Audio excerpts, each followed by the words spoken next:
instant, comment voilà. Donc, cher public, on reprend cet après-midi. Cet après-midi, en plus des interventions en philosophie programmées, celle de Julie Cheminot, puis ensuite celle de Bernard Andrieux, nous avons 2 répondants médecins. Le second arrivera à un peu de retard parce qu'il était au bloc ce matin. Et nous avons ici Jules Grégory qui était aussi au bloc ce matin, qui est radiologue, qui fait de la radiologie diagnostique et de la radiologie interventionnelle à l'hôpital Beaujon. Il est également assistant professeur à la fédération. Il est également assistant professeur à la fédération hospitalo-universitaire Mosaïque, donc Université Paris-Cité, APHP et INSERM. Donc, son activité de soins est centrée sur l'interventionnel abdominal, en particulier oncologique, et ses thématiques de recherche sont la méthodologie de recherche en radiologie interventionnelle oncologique et le développement de biomarqueurs d'imagerie multimodale pour les tumeurs digestives à partir d'outils d'intelligence artificielle. Si vous n'avez pas tout compris parce que vous n'êtes pas médecin, ça n'est pas grave puisque Jules Grégory vous expliquera ce que tout cela veut dire. Juste un mot avant de lui passer le micro et qu'il puisse nous montrer quelques images, donc qui sont vraiment les images que les médecins voient du corps, des images du corps produites par la médecine. Juste un mot d'une conversation qu'on a eue où Jules Grégory me disait que les médecins, les radiologues sont appelés par d'autres médecins des photographes, avec donc l'idée qu'ils ne produiraient des images qui, comme la photographie, ne font que montrer le corps anatomique et pas ce que j'ai appelé le corps dynamique. Or, en fait, les techniques les plus contemporaines permettent de montrer aussi le corps dynamique. Et c'est en partie ces techniques qui sont utilisées dans les interventions, puisque c'est peut-être un peu surprenant pour notre public de dire qu'un radiologue était ce matin en train d'opérer, mais en réalité, ces images-là vous permettent des interventions sur le corps qui passent non pas par une vue du corps, donc une perception du corps vivant ouvert, mais par le relais d'images numériques. Et donc ce qui est regardé, c'est une image sur un écran pendant l'opération. Donc je vous laisse la parole pour que vous nous parliez un petit peu pendant quelques minutes de votre travail et que vous nous montriez quelques images du corps telles que vous les utilisez en médecine et vous les produisez même. Merci beaucoup, merci de m'avoir invité et merci surtout pour cette introduction. Vous m'aviez dit que ça vous semblait abscon tout ce que je vous disais hier, mais en fait vous avez tout compris. Je suis radiologue, donc je suis un médecin, une spécialité médicale, mais qui a la particularité à la fois de faire le diagnostic de maladies, mais aussi de les traiter. Et c'est en ça qu'il y a un deuxième volet dans notre métier qui est la radiologie interventionnelle thérapeutique. Avant de vous parler de mes spécificités, je voulais quand même vous dire un mot sur l'imagerie médicale et plus précisément la radiologie, qui est finalement le terme historique qu'on utilise pour désigner l'imagerie médicale. Terme historique qui vient des premiers principes physiques que sont les rayons X, qui ont été découverts à la fin du 19e siècle par Röntgen et qui ont permis d'établir des images. L'image que nous contemplons et qui nous est utile est une image fabriquée. C'est une image fabriquée à partir du corps humain en s'appuyant sur des principes physiques qui nous permettent d'identifier des composants, des lésions, des formations, mais aussi, comme cela vous a bien été dit, nous ne sommes pas uniquement dans la contemplation de quelque chose d'iconographique, de quelque chose de figé, nous sommes aussi dans la modélisation. Nous modélisons des caractéristiques, des propriétés de flux, des duretés, de l'élasticité, ainsi de suite. Donc il y a à la fois une représentation figée et aussi une représentation dynamique, puisque nous sommes des photographes, mais nous sommes surtout des imageurs qui essayons d'établir des signatures de tout ce que nous voyons. Ça, c'est pas propre aux radiologues, mais on a une finalité qui est une finalité assez technique. On est guidé par un objectif, et en ça, on a une rationalité scientifique, mais une rationalité de soins qui nous guide dans toutes les images qu'on produit. Sur les 2 thématiques qui sont des thématiques à la fois de soins et de recherche qui sont les miennes, j'aimerais donner quelques éléments en plus. La première, c'est je m'intéresse aux biomarqueurs des tumeurs digestives à partir des outils d'intelligence artificielle. Un biomarqueur, c'est un terme générique, un terme un peu porte-manteau, qui si vous voulez, le mettre en perspective avec le symptôme clinique, est finalement un marqueur peut-être plus objectif, plus reproductible, en tout cas mesurable, et qui n'est pas exprimé par le patient. Et donc les biomarqueurs, leur nom historique est marqueur biologique, mais en fait, en biomarqueurs, il y a tout un tas de marqueurs, et si on devait les diviser, il y aurait les marqueurs d'éléments dosés dans le sang, et puis les marqueurs dérivés de l'image. Et donc on cherche des marqueurs dans cette image qui nous permettent d'améliorer tous nos traitements du cancer, que ce soit les dépister plus tôt, mieux les diagnostiquer, mieux les traiter et mieux monitorer les traitements. Le deuxième élément, c'est de mon activité de soins et de recherche, c'est la radiologie interventionnelle. C'est une spécialité encore un peu confidentielle par rapport au grand public, puisque c'est une spécialité de centre avec plateau technique lourd, mais l'imagerie nous permet de faire des traitements mini-invasifs en se guidant par les ultrasons, les rayons X, voire la résonance magnétique. Elle nous permet d'aborder les artères, les vaisseaux, et d'aller par exemple emboliser une artère qui saigne si vous avez un accident de moto, ou alors si vous avez une tumeur du foie, aller brûler cette tumeur du foie en piquant avec une aiguille. Et je voulais vous montrer des images rapidement pour vous montrer cette image produite, cette image fabriquée, je pense que vous la voyez, et qui nous permet une cartographie très précise du corps humain. Vous voyez, on peut presque faire l'examen clinique. Aujourd'hui, on peut voir les cicatrices qu'a le patient à partir d'une acquisition en scanner. Et puis on peut décomposer, s'intéresser à chacune des structures anatomiques, on enlève les veines, on enlève le système nerveux. On veut uniquement une cartographie artérielle.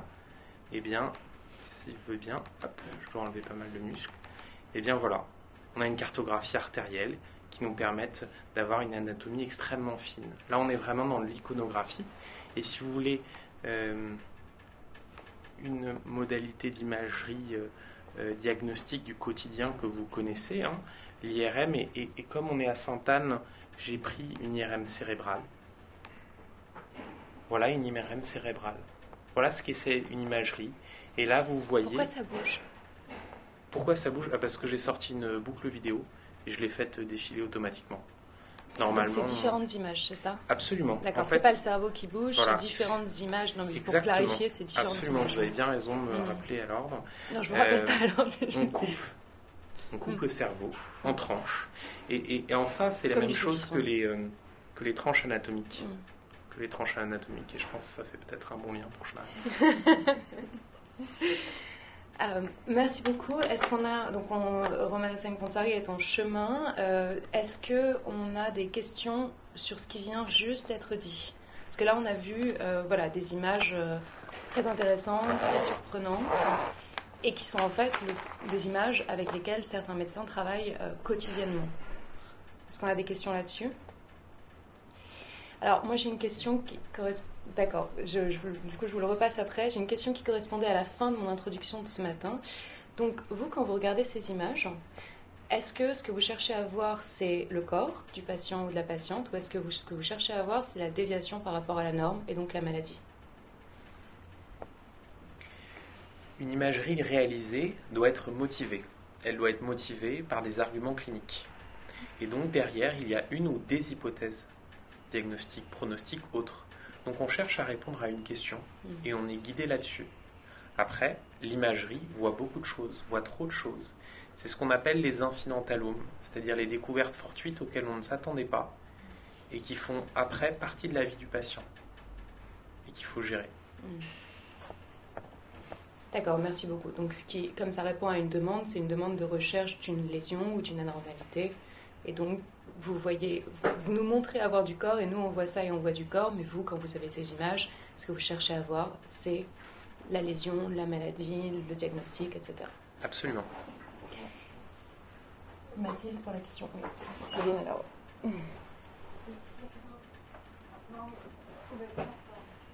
C'était juste pour savoir si on pouvait avoir le nom du logiciel qui permet de...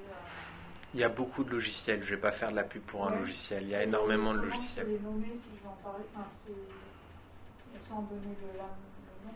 Il y a des logiciels d'anatomie qui sont innombrables aujourd'hui et qui s'appuient en fait. Vous avez même de l'anatomie sur des thanatoscanners, donc des scanners de patients décédés et qui vous permettent des reconstructions. Mais là, je vous ai montré ça parce que ça me permettait de visualiser. Je ne savais pas si j'allais pouvoir le montrer avec mes logiciels de visualisation de radiologie. C'était pour ça que j'avais pris ça. Mais en soi, nos logiciels de visualisation de radiologie, ceux dont on sert tous les jours, nous permettent des reconstructions quasiment aussi fines. Avec ce découpage-là, musculaire. Alors, il faut le produire, c'est-à-dire à nous de le découper. Ça, c'est vraiment des logiciels d'enseigne dont moi je me sers pour faire de l'enseignement. D'accord. Donc, logiciel, l'anatomie, ça en Mais la vue que vous avez eue, et notamment la vue première, qui est très troublante, parce qu'aujourd'hui, il y a un grand nombre d'images, et ces images, elles circulent. Alors, on se dit, une coupe d'un scanner, ça reste un patient, en fait. Et c'est la propriété du patient. Et pour se le rappeler, il suffit de mettre cette reconstruction issue de l'acquisition scanner pour visualiser le corps tel qu'on le voit au quotidien. Et c'est là où on se rend compte que ces images fabriquées sont vraiment des images du patient qui appartiennent au patient et à partir desquelles on ne peut pas faire n'importe quoi.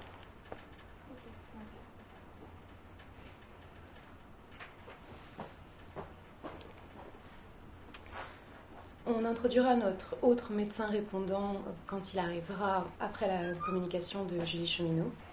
Donc Julie Cheminot, je passe à votre intervention. Donc vous êtes maîtresse de conférences en philosophie à Sorbonne Université et vous êtes membre du centre Victor Bache. Vos recherches portent principalement sur les rapports entre art et médecine. Vous avez publié Les évadés de la médecine chez Vrin, qui est donc un ouvrage issu de votre thèse sur la figure médicale de l'artiste dans la seconde moitié du XIXe siècle. Vous préparez un essai sur le syndrome de Stendhal et vos recherches portent de manière plus générale sur les maladies littéraires. Et vous avez beaucoup travaillé sur l'esthétique des collections anatomiques et co-dirigé un ouvrage sur la question qui porte plus spécifiquement sur la collection d'anatomie pathologique du Puytrain. Vous êtes donc une spécialiste des images médicales, en particulier celles du XIXe siècle, que vous examinez depuis un point de vue esthétique, ce qui va créer, je pense, des effets de sens et de signification différents. La communication qu'on a donnée ce matin par Martin Dumont a permis de penser l'image en médecine via une situation de soins extrêmement précise, rare et pourtant connue de tous et toutes. Donc peut-être que vous ignoriez avant ce matin l'existence de greffes de main et de face, mais vous saviez que les greffes existaient. Et si quelque chose a fait choc, ce n'est pas l'idée d'une greffe de main ou de visage, impensable et impensée, c'est le fait qu'il y ait eu une réalisation, qu'on soit passé à l'acte. Nous sommes familières et familiers des greffes, et les greffes de main, ou plus encore de face, font partie des fantasmes collectifs qui courent dans une certaine culture. Perdre, prélever, remplacer, comme on rachète une roue, mais avec de l'intime. Or, Martin Dumont mentionne dans sa thèse le fait qu'un des étonnements que suscite l'histoire et la réalité des greffes se déclenche à apprendre non pas que la réalisation, mais même la conception ou le projet de greffe est en fait un phénomène très récent. Martin Dumont cite à cet effet Thomas Schlich, dont j'espère avoir bien prononcé le nom, qui indique la dépendance de l'idée même de greffe à un certain modèle du corps humain, c'est-à-dire le paradigme anatomo-physiologique. Il faut penser le corps dans ses parties, et il faut penser la maladie comme venant d'une défaillance ou d'une lésion d'une partie, et non pas soit de l'environnement, donc l'air est vicié, soit des humeurs, des fluides, du corps comme un tout qui flanche, pour qu'il y ait un sens à la greffe. Or, c'est au XIXe siècle que se joue un vrai tournant dans le modèle de la maladie, et avec lui dans le modèle du corps, via l'anatomopathologie et l'anatomophysiologie. Donc l'anatomopathologie et l'anatomophysiologie nous intéressent dans la mesure où elles modifient le rôle joué par la vision dans la clinique, ce qui se corrèle d'une production d'images du corps. Donc ce paradigme, vous en êtes une spécialiste et vous pouvez ici nous en parler et parler de la production d'images qui en résultent, des images médicales que vous interrogez aussi depuis l'esthétique. Merci beaucoup, merci de cette invitation et de me permettre de présenter ces quelques points. Par rapport aux communications de ce matin, on va vraiment rencontrer les mêmes problèmes avec une réponse très spécifique du 19e siècle dont on pourra certainement discuter ensuite. Et je pense que c'est vraiment très intéressant, on a une multiplicité de regards dans la journée par rapport à ces images. Et donc moi, ce sont des images du 19e siècle. Donc ma communication, comme le titre l'indique, porte sur la spécificité de l'image du corps dans la médecine du 19e siècle. Donc je vais donner déjà quelques jalons pour introduire le propos et poser les enjeux. Donc c'est finalement mon introduction qui sera la plus problématisée, on va dire.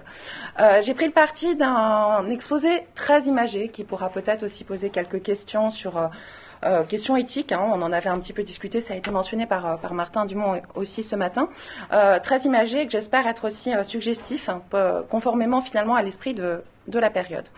Alors il me faut dire dès le début qu'il y a une spécificité de la médecine, hein, ça a été déjà un petit peu mentionné par Charlotte Gindre, une spécificité de la médecine à partir de la fin du XVIIIe siècle, début du 19e siècle, à savoir la démarche clinique. En fait, c'est même plus la démarche clinique qu'anatomo-clinique dont je vais parler, même si évidemment les deux sont liés, je le mentionnerai également. Donc le terme de clinique, hein, juste pour en dire quelques mots, je reviendrai dans ma première partie sur ce point. Le terme de clinique vient de cliné, en grec le lit, et la clinique c'était avant tout, comme aujourd'hui, hein, une structure hospitalière, donc un établissement où l'on trouve des patients dans des lits. Mais c'est aussi une nouvelle manière de considérer les maladies, hein, et les corps de ce fait.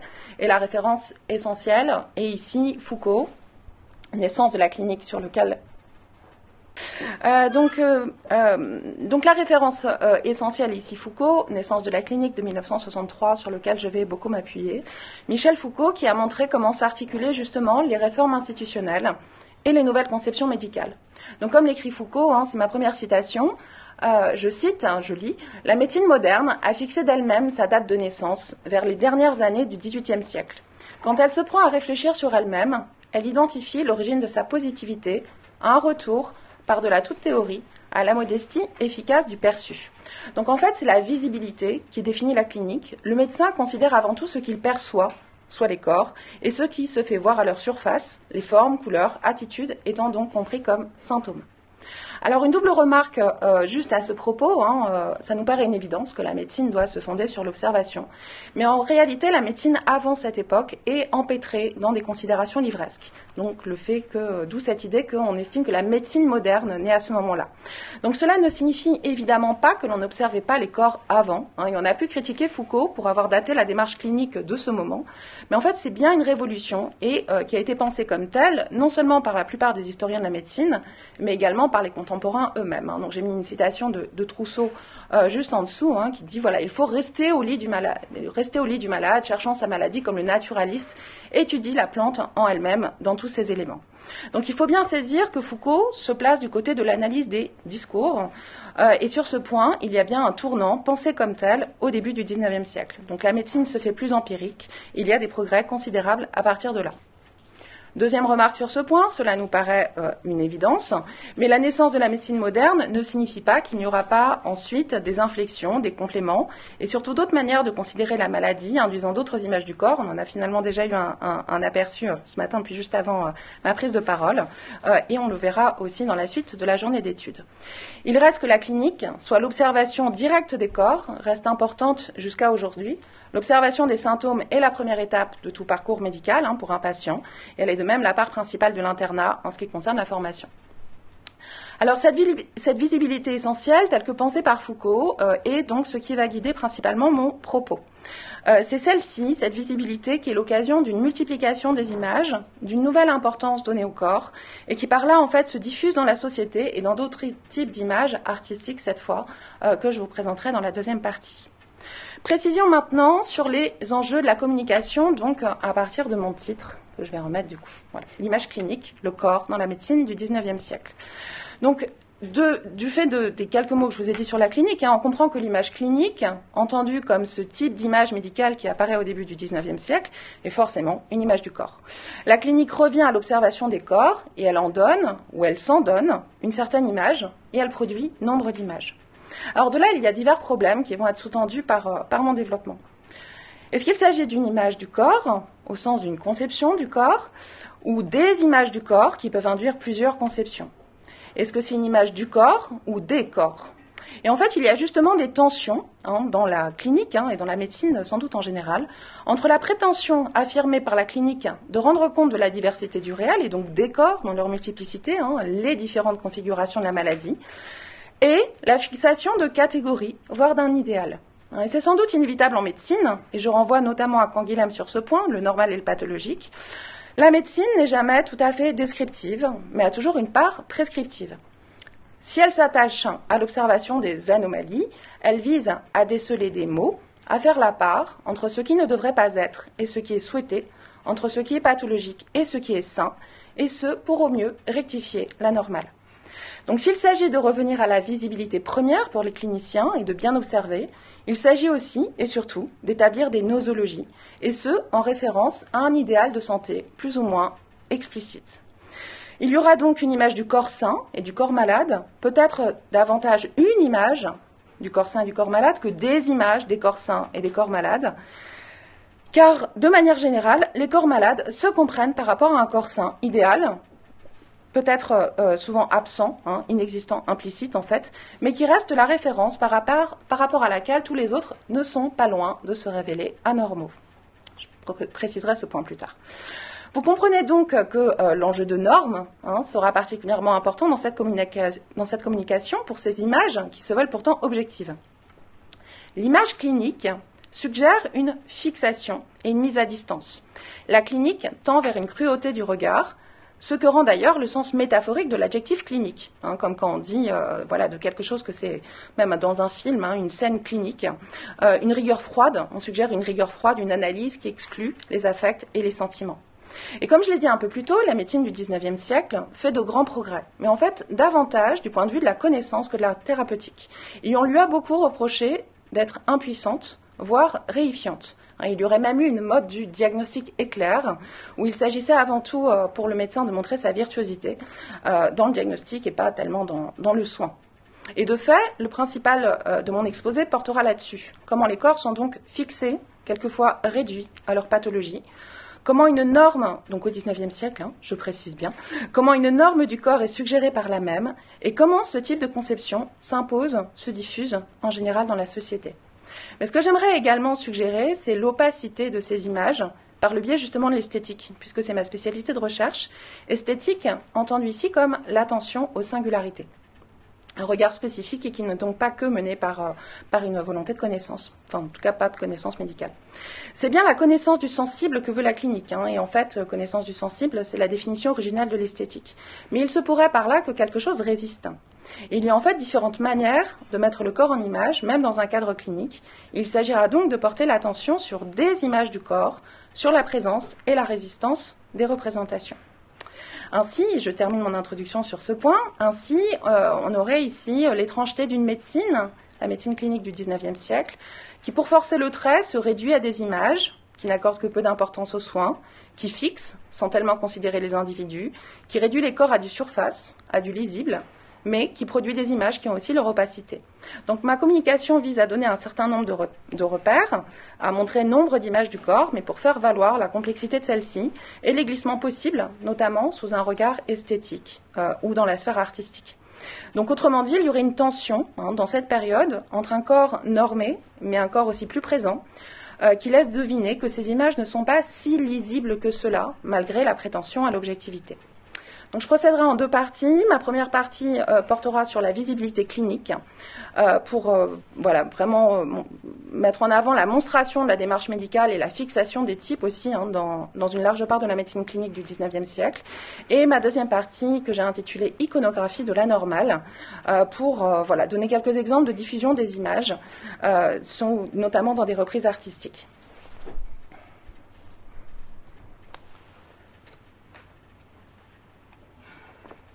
Donc, la visibilité clinique, pour commencer. Donc en deux sous-parties. Tout d'abord, donc cette question de la monstration que j'ai déjà un petit peu énoncée en introduction et que je voudrais préciser. Donc, il y a vraiment une importance de la visibilité dans la clinique, du fait de la méthode, du fait des conceptions médicales en jeu et du fait de la mise en forme du savoir. Donc par un certain nombre d'images, c'est ce que je vais vous montrer principalement. Les médecins s'attachent à ce qui est visible dans les corps.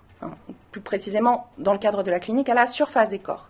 Et ils définissent la maladie à partir de ce qui est visible. Donc la maladie est collection de symptômes et les médecins rendent compte de ce qu'ils voient, en tout cas beaucoup, par des images.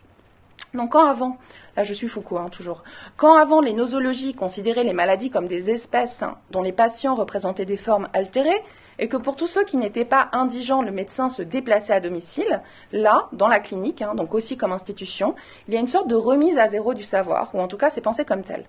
On regarde les corps en tant que tels, les uns à côté des autres, dans l'institution de la clinique, et l'on peut ainsi voir les différences et les points communs. Et les symptômes se font voir comme une évidence, en tout cas c'est ce qu'on espère.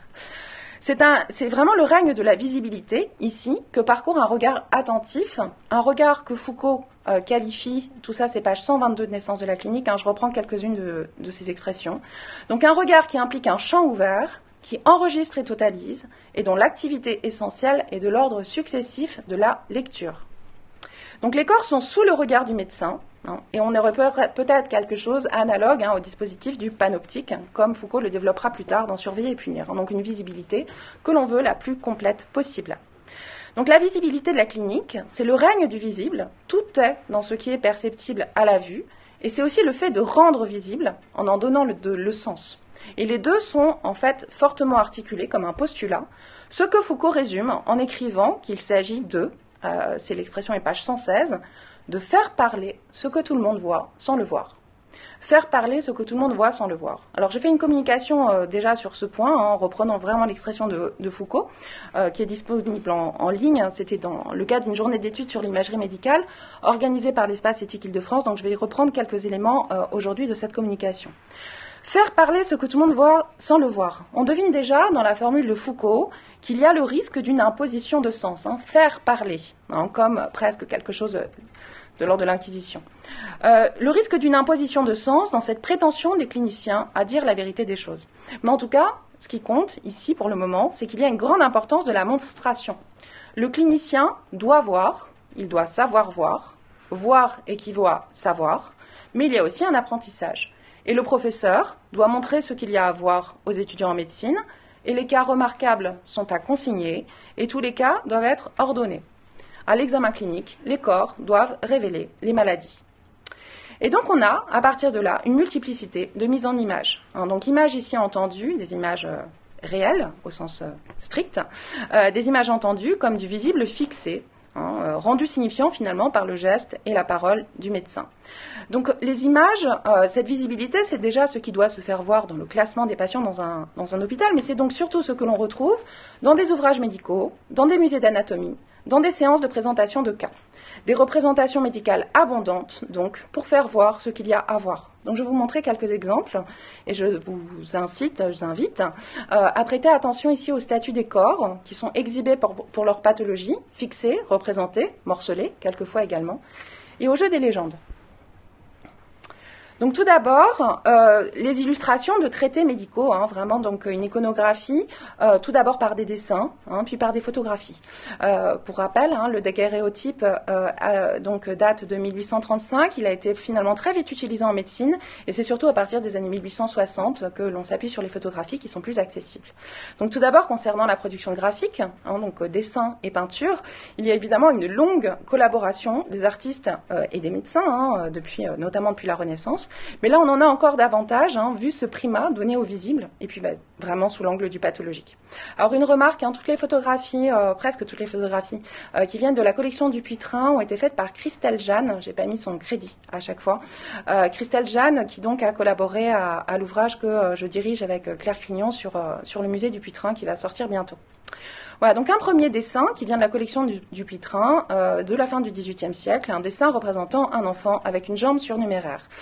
Donc vous noterez, je ne sais pas si vous arrivez à lire, mais vous noterez sur l'étiquette qu'il est encore fait mention ici de monstruosité. J'en montre un certain nombre comme ça.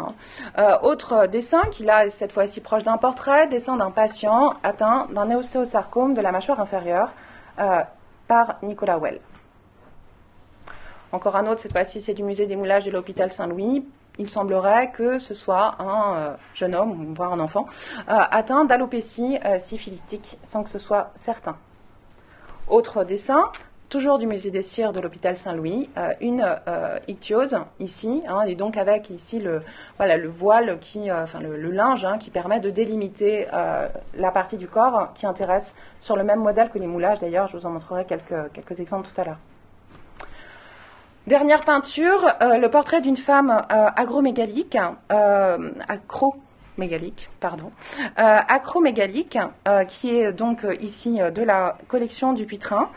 Donc une mention par rapport à ça, hein, là on est vraiment à la fin du 19e siècle. Le fait qu'il s'agisse d'une peinture, c'est véritablement un choix ici, hein, puisque la photographie était d'usage bien plus courant. Hein. Donc là il s'agit vraiment d'un portrait finalement qui tend déjà plus du côté de l'artistique, ça devient un petit peu plus ambigu. Du côté des photographies, on a un certain nombre de revues, hein, avec un usage qui finalement excède un public strictement médical. Les plus connus des photographies, c'est bien sûr, ça a déjà été mentionné un peu plus tôt, l'iconographie, la nouvelle iconographie de la Salpêtrière, hein, et donc toutes les images de l'hystérie notamment, je reviendrai un petit peu sur quelques-unes d'entre elles un peu plus tard. Et puis, dernier exemple de photographie, d'une clinique photographique des maladies de la peau, qui m'a semblé particulièrement intéressante parce que c'est une photographie où il y a un ajout de couleur. Hein, donc vraiment, c'est une photographie en noir et blanc qui a été peinte pour qu'on puisse mieux voir les symptômes. Et donc ceci, avec cette question des maladies de peau, où la couleur est particulièrement importante, et la présence de la chair également, ceci m'amène aux collections anatomiques. Alors, donc collections anatomiques particulièrement importantes au XIXe siècle. Le musée des cires de l'hôpital Saint-Louis, hein, donc une photo récente. Hein, donc ce musée, vous pouvez le visiter sur réservation. Hein, donc oui, on a donc les moulages qui ont été faits sur les patients de l'hôpital Saint-Louis et les cires ici, hein, donc qui ont été faites notamment par un séroplasticien qui s'appelle Jules Barretta. Les cires, on a tout des couleurs, des 3 dimensions, de l'haptique aussi, hein, donc l'impression de quelque chose de en voyant, on a aussi cette impression de chair qui peut même faire des fois des représentations. Ce ne sont que des cires, ce ne sont que des représentations, mais ça peut vraiment occasionner un trouble, tellement il y a un réalisme ici. Dans l'hôpital Saint-Louis, dans ce musée des cires de l'hôpital Saint-Louis, il me semble que l'on peut vraiment voir comme une clinique mise en vitrine. C'est le regard clinique qui est mis ici en vitrine, avec ce système de classement, avec les étiquettes.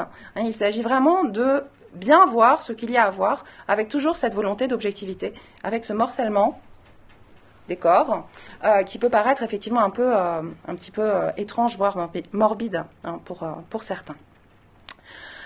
Autre morcellement ici qui donc tend vers la réification. Autre musée d'anatomie pathologique cette fois, donc le musée Dupuytren, tel qu'il était jusqu'à il y a quelques années. Musée Dupuytren, donc là je vous ai mis une photographie d'un artiste, Émile Barret, dont j'aime beaucoup le titre, parce qu'en fait dans le musée Dupuytren, au centre là, vous voyez la femme Soupio, qui est une femme qui a légué son corps à la médecine ensuite, et dont le corps est toujours exposé dans les collections. Et donc Émile Barret a titré sa photographie « Donne-nous ton corps, la vieille tua les homos ». Un certain cynisme par rapport à ça. Voilà, ça c'est la collection Dupuytren telle qu'elle est aujourd'hui sous Jussieu et elle n'est plus accessible. Enfin, dernier point pour cette visibilité, les séances. Séances de médecine, séances de présentation de cas, notamment à la Salpêtrière, hein, donc avec ce tableau très connu, une leçon clinique à la Salpêtrière, où l'on voit Charcot montrant une crise d'hystérie. Mais on avait aussi des séances de présentation de cas, par exemple, à nouveau à l'hôpital Saint-Louis, hein, donc c'est juste pour l'anecdote. Il semblerait que le docteur Alibert, dans les années 1830, donc un des grands dermatologues de l'hôpital Saint-Louis, faisait des séances de présentation de cas et déclamait tout d'un coup sur son estrade, approché d'artres squameuses, et un patient venait vers l'estrade avec une pancarte autour du cou, herpès squameux. Donc présentation de cas, et vous sentez bien qu'on commence à arriver un petit peu vers la réification de patients donc qui sont réduits aux pathologies qu'ils doivent montrer, mais dans le cadre de la clinique. Donc dans les 2 dernières catégories, collection anatomique et séance, nous avons donc des corps ou des morceaux de corps ou des simili-morceaux de corps, mais qui en fait d'une certaine manière deviennent des images. On en vient là à la fixation cruelle de la clinique, à la fixation d'un patient à sa maladie, puisque dans ce contexte, on regarde l'individu pour la seule surface de son corps et donc pour sa symptomatologie, jusqu'à le réduire à l'exemple de cette pathologie dont il est ou n'est qu'un exemple. Donc, de ce fait, j'en viens au deuxième point de ma première partie. Fixation et torsion possible. La clinique est ainsi avant tout monstration, ce qui passe par des images. Donc monstration de corps, exhibition, représentation et monstration de savoir, puisque ce sont des pathologies qui doivent être vues pour tous ceux qui voient sans voir. Et donc de là, on a une fixation qui peut, dans certains cas, paraître une torsion ou une imposition du sens. L'objectivité tourne à la réification, la présentation ou la représentation des corps ne vise plus qu'au diagnostic, et l'individu n'est plus vu donc qu'au prisme de sa pathologie. Alors ceci se voit particulièrement dans des critiques médico-artistiques. Donc c'est quelque chose que j'ai beaucoup étudié, que j'ai aussi beaucoup présenté, donc je ne vais en dire que quelques mots, en prenant vraiment l'angle de la vision des corps. Qu'est-ce que c'est que cette critique médico-artistique qui se développe beaucoup au XIXe siècle? On en a encore quelques exemples au XXe, mais sans doute encore aujourd'hui. En fait, certains médecins s'appuient sur des œuvres d'art, surtout du passé, mais aussi contemporaines, pour établir des diagnostics. Ils font une clinique de l'art. Ils trouvent une clinique dans l'art. Les représentations picturales ou littéraires sont considérées du point de vue médical et peuvent même servir d'illustration aux traités médicaux. Alors cet usage repose sur le postulat, je reprends l'expression de Foucault, c'est le titre du chapitre 4 de Naissance de la clinique, le postulat d'une vieillesse de la clinique. Vieillesse de la clinique, ça veut dire qu'il y a une objectivité de la clinique, l'idée que les conceptions de la maladie auraient toujours dû être celles que les cliniciens mettent en avant, mais que les prédécesseurs en fait observaient mal. Bon. Donc il se trouve, pour ces médecins qui font de la critique médico-artistique, il se trouve que quelques grands artistes, eux, savaient voir et représenter les symptômes adéquatement. Donc une époque où on ne connaissait pas les pathologies aussi bien que les cliniciens du XIXe siècle, mais où des artistes arrivaient à représenter ceci. Il y a en fait un rapprochement du regard de l'artiste et du médecin, du fait de cette importance de la visibilité, au XIXe siècle, que j'ai nommé dans ma thèse un regard esthético-médical. Donc le médecin doit se faire comme ces grands artistes, être attentif au réel, et la grande œuvre d'art peut devenir une bonne image pour celui qui est maintenant en mesure de poser un diagnostic. Alors c'est ce que l'on trouve notamment toujours à la Salpêtrière, avec Charcot et Richet, qui sont les auteurs de deux ouvrages de ce type, un ouvrage intitulé « Les démoniaques dans l'art », qui date de 1887, et un autre intitulé « Les difformes et les malades dans l'art », qui est paru en 1889. Donc juste quelques exemples par rapport à ça. À propos, donc, dans Les difformes et les malades dans l'art, Charcot et Richet s'intéressent notamment à cette gravure de Dürer, Guérison d'un lépreux. Et ils écrivent « N'est-il pas intéressant de montrer l'art devançant la science, donc l'art devançant la science, et Albert Dürer, en copiant un lépreux, donner non seulement une image exacte de la lèpre, mais formuler d'une façon absolument précise, en l'année 1513, les caractères morphologiques d'une altération musculaire qu'un savant ne devait régulièrement décrire que 3 siècles plus tard. » Fin de citation. Donc en fait, on a ici un intérêt pour des représentations réalistes, un refus de l'idéalisme en peinture, un intérêt donc pour la représentation des corps tels qu'ils sont, et les figures sont sorties de leur cadre religieux pour être scrutées par un regard clinique. Alors, juste, comme j'ai encore, j'aurais pas le temps de développer là-dessus, mais ce matin était mentionné le retable d'Isenheim de Grunewald pour sa crucifixion qui est au-dessus.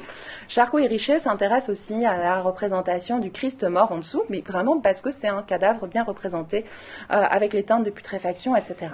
Donc voilà, et ils ne connaissaient certainement pas ce tableau de Holbein, le Christ mort, inspiré du retable d'Isenheim également, tableau qui, selon Dostoïevski, tel qu'il le fait à dire dans l'Idiot, un tableau qui pourrait faire perdre la foi, dans cette représentation extrêmement réaliste. Bon, je passe là-dessus. C'est beaucoup plus intéressant, c'est évidemment beaucoup plus intéressant en ce qui concerne l'hystérie, quand donc Charcot et Richet s'intéressent dans des tableaux à partir de l'hystérie dont ils sont spécialistes. Pourquoi est-ce que c'est plus intéressant ? Parce que c'est une maladie qui n'est plus reconnue. Donc ça permet aussi de modérer un petit peu la prétention de ces médecins d'avoir mis au jour une vérité immémoriale. Pour Charcot et Richet, les démoniaques dans l'art, je vous ai dit que c'était le titre d'un de leurs ouvrages, sont en réalité des hystériques. Bon, et donc ils voient les tableaux du passé à partir de là en disant voilà, lui il a bien représenté l'hystérie, lui il a mal représenté, alors qu'en fait ces peintres représentent des possédés. Donc, le tableau le plus important pour eux, le plus réussi, c'est ce tableau de Rubens, Saint Ignace délivrant une possédée et ressuscitant un enfant mort. Donc le tableau à gauche et à droite, le dessin par Richet, qui met l'accent sur l'arc de cercle typique d'une crise d'hystérie. Ils écrivent à propos de ce tableau, je cite, enfin juste un extrait, parce que c'est très long tout ce qu'il dit sur ce tableau. Il était impossible de dire plus en aussi peu de traits et de réunir en une même figure plus des signes effrayants qui caractérisent la grande névrose. Fin de citation. Alors ici, il y a évidemment une torsion du sens des œuvres. Ce n'est plus le corps d'une possédée qui est ici représenté, mais une hystérique. Et l'art prend ici le relais pour fixer la maladie. Et en fait, ce tableau est le seul tableau parmi toutes les photographies, enfin, dans les illustrations, dans l'iconographie de la Salpêtrière, à côté des photographies. Charcot et Richer trouvent que ce tableau permet de montrer quelque chose là où souvent la photographie, peut faire défaut. Enfin, voilà, il y a des photographies qui sont, celle-là ça va encore, mais il y en a qui sont vraiment particulièrement floues par rapport à ça. La photographie peut faire défaut, et donc le tableau peut pallier les difficultés de la photographie. Donc en fait, c'est un désir de mettre en image, ici, qui est vraiment sensible chez Charcot et Richer, de faire voir ce qu'on veut dire, et je renvoie à Didier Huberman sur ce point. J'ai mis une bibliographie à la fin, avec une bibliographie sélective où j'ai remis ses ouvrages, L'invention de l'hystérie, et un article, Le cynisme iconographique. Alors la fixation de l'hystérie, elle devient particulièrement cruelle avec cette photographie, qui est une patiente, Augustine, patiente de Charcot et Richer, une patiente qui comptait beaucoup pour eux, particulièrement, qui pouvait vraiment faire des poses magnifiques et faire un très bon spectacle pendant les séances. Et la fixation devient particulièrement cruelle, puisque vous voyez, c'est un portrait qui est tout ce qu'il y a de plus classique, finalement, si on ne regarde que la photographie. Mais la légende dit hystéro-épilepsie est anormale. Bon. Et on sait à quel point la figure de l'hystérique tend encore un peu, de temps en temps, à définir une personne, et particulièrement une femme. Je rappelle que l'étymologie de l'hystérie, c'est l'utérus, même s'il y a bien des hommes hystériques à la Salpêtrière. Voilà, donc ce que vous voyez avec cette photographie, c'est que même quand elle n'est pas en crise, Augustine est une image de l'hystérie. Donc il y a quelquefois des portraits de malades qui sont des portraits de maladie.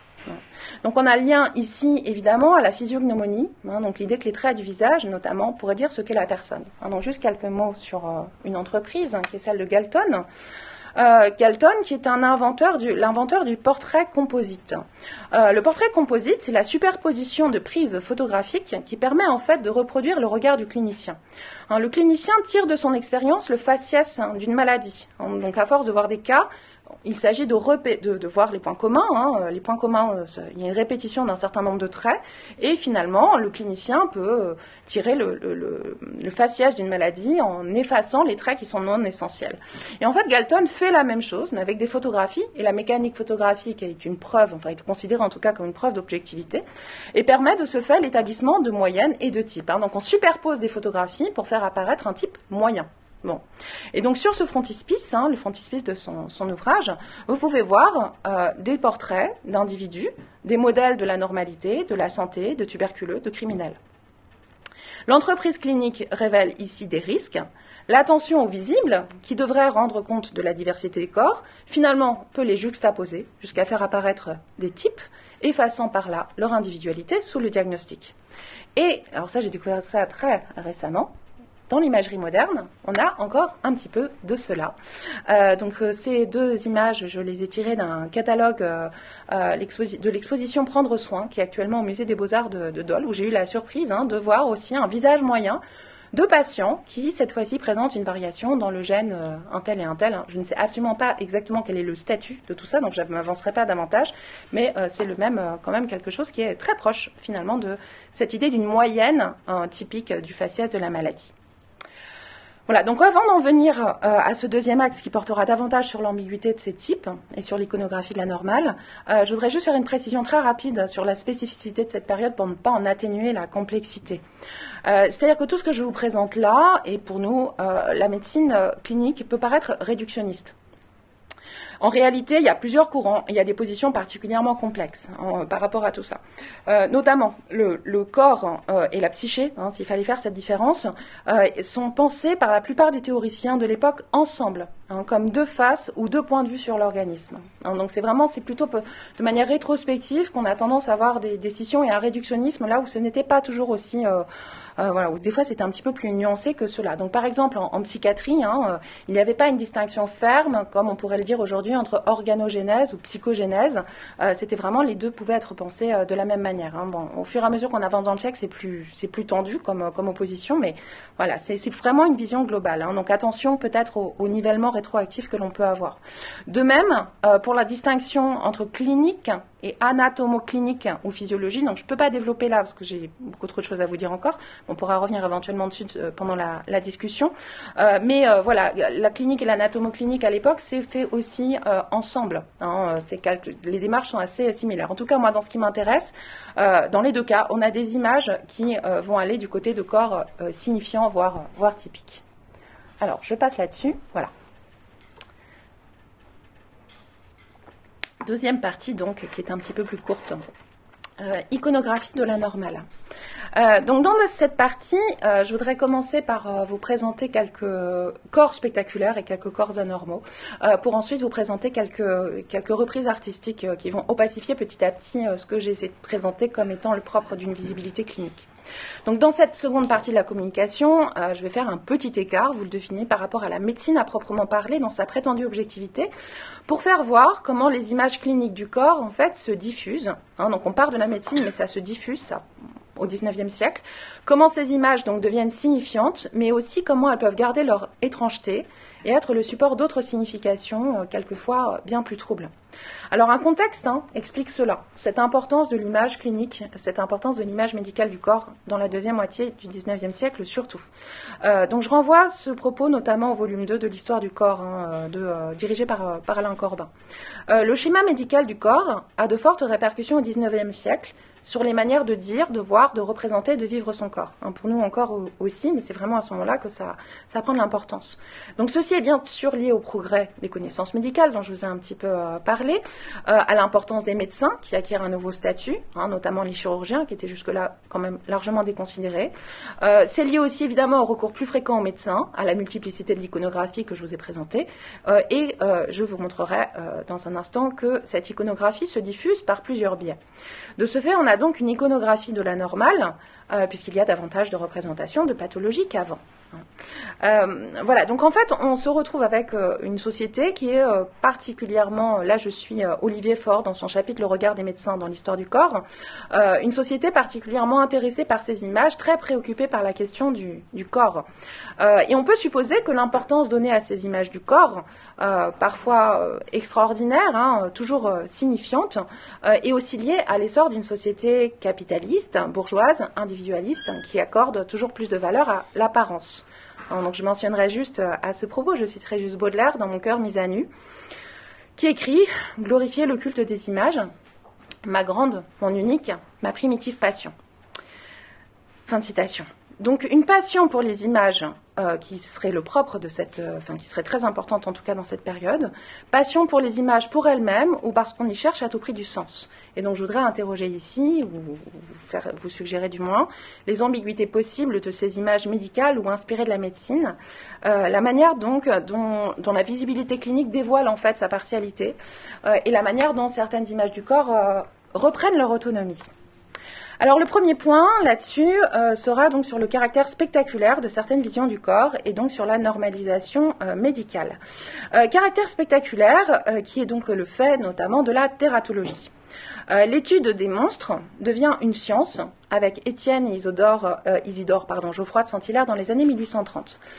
L'observation clinique doit forcément se confronter à quelques corps spectaculaires. Donc, la cire que vous voyez sur le diaporama, c'est Marco Cazotte, dit Petit Pépin, qui était un phénomène de foire dans la seconde moitié du XVIIIe siècle et qui a donc sa cire et son squelette au musée du Puitrin. Et squelette dont quelques parties ont été volées d'ailleurs. Bon, je ne sais pas tout à fait le propos, mais c'est une sorte... Bon, bref, je passe à côté de ça, une sorte de fétichisme un petit peu étrange par rapport à ça. Donc il y a une volonté de porter un regard scientifique sur les anomalies de la part des Saint-Hilaire, porter un regard scientifique sur les anomalies, volonté de distinguer ce qui relève vraiment de la tératologie et seulement d'anomalies par augmentation ou diminution. Certainement un but d'enlever la fascination, chercher la cause des accidents, donc enlever, si vous voulez, les monstres de ce statut de merveille, de mirabilia, de prodige de la nature. Mais finalement, c'est difficile de lisser. C'est difficile de lisser et de considérer que les monstres ne nous apparaissent comme tels que parce que nous prenons l'habituel pour le naturel, ce que disait déjà Montaigne, et ce que théorise Canguilhem quand il nous dit que les anomalies, ce ne sont que de l'individuel et pas forcément de la normale. Donc une petite citation de Canguilhem par rapport à ça, particulièrement claire. Canguilhem fait bien la distinction entre l'anomale et la normale, le pathologique donc. Je le lis.